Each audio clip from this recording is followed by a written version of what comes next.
First Lady Melania Trump.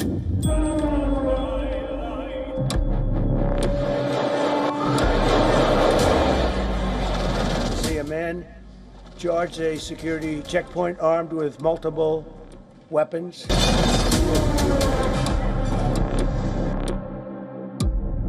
sound of the shots fired. The Secret Service is now in charge.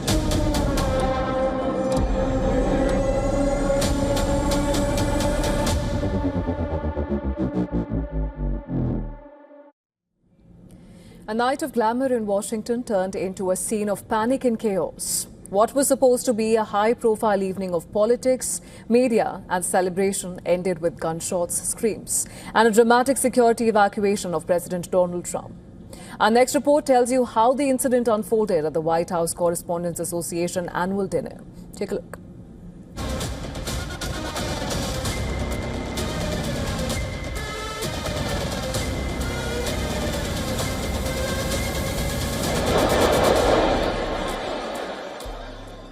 The first indications that something had gone wrong came around 8:35 p.m. Trump, attending the dinner as president for the first time, was on stage with wife Melania when the evening took a shocking turn.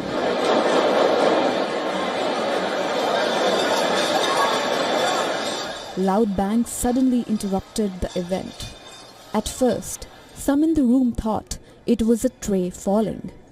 But within seconds, the reality became clear. Cries of "stay down" and "get down" echoed across the ballroom as guests dove for cover. Secret Service agents immediately surrounded the President and First Lady with weapons drawn. They escorted the President off stage through a back curtain as the crowd crouched in fear. The big band music stopped. The venue, the Washington Hilton, carries its own historical weight.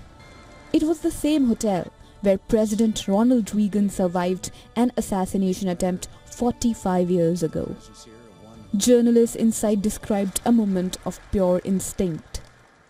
There were some shots. I didn't fully hear the shots, or it's like I didn't realize it was happening until I was like, oh gosh. And then there was a little commotion. The president then, or Secret Service, they rushed toward the president and took him out. Although, so there was a lot of kind of waiting time until they started sort of escorting people out or telling people to leave. The fear was palpable. No one knew whether the threat was over. Trump later said a lone wolf gunman had forced his way through security screening just outside the ballroom. The man has been captured. They're going to his apartment. I guess he lives in California. And he's a sick person, a very sick person. And we don't want things like this to happen. Within minutes, the entire room was evacuated. The president's motorcade left the hotel just after 8:40 p.m. and returned to the White House. A short while later, Trump appeared in the White House briefing room, still dressed in black tie. Trump said he had wanted to remain at the event, but was advised to leave by Secret Service. It's always shocking when something like this happens. Happened to me a little bit, and that never changes. The fact, we were sitting right next to each other, First Lady on my right, and I heard a noise and sort of thought it was a tray. I thought it was a tray going down. I've heard that many times, and it was a pretty loud noise. And it was from quite far away. He hadn't breached the area at all. They really got him. But so it was quite far away, but it was a gun. He also reassured the public that the gala would be rescheduled. Trump also shared the pictures of the suspect. He was later identified by a law enforcement official as Cole Thomas Allen, a Los Angeles area man who appeared to be a Caltech graduate working as a part-time teacher and game developer. Facebook postings appearing to relate to Cole show that he was named Teacher of the Month in December 2024. The acting U.S. Attorney General Todd Blanche later said that the motive of suspected shooter remained under investigation. But Preliminary findings suggest he was targeting Trump administration officials, including the president. The investigation is underway.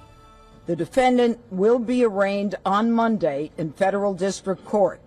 But make no mistake, there will be many more charges based upon the information that we are learning in this very fluid situation. But for a night that began with celebration, it ended as a stark reminder of the security risks surrounding the presidency. Bureau Report, WION World is One. And to unpack this further, we were earlier joined by Peter Kuznick. He's a professor of history and director of the Nuclear Studies Institute at American University. And this is what he had to say. Listen in. It's a reflection of how polarized American society is. You know, people in the United States don't just disagree, they vilify, they demonize their opponents. Both parties treat the other party as an existential threat. And so you put that together with 400 to 500 million civilian-held firearms in the United States, more than 40,000 gun deaths every year,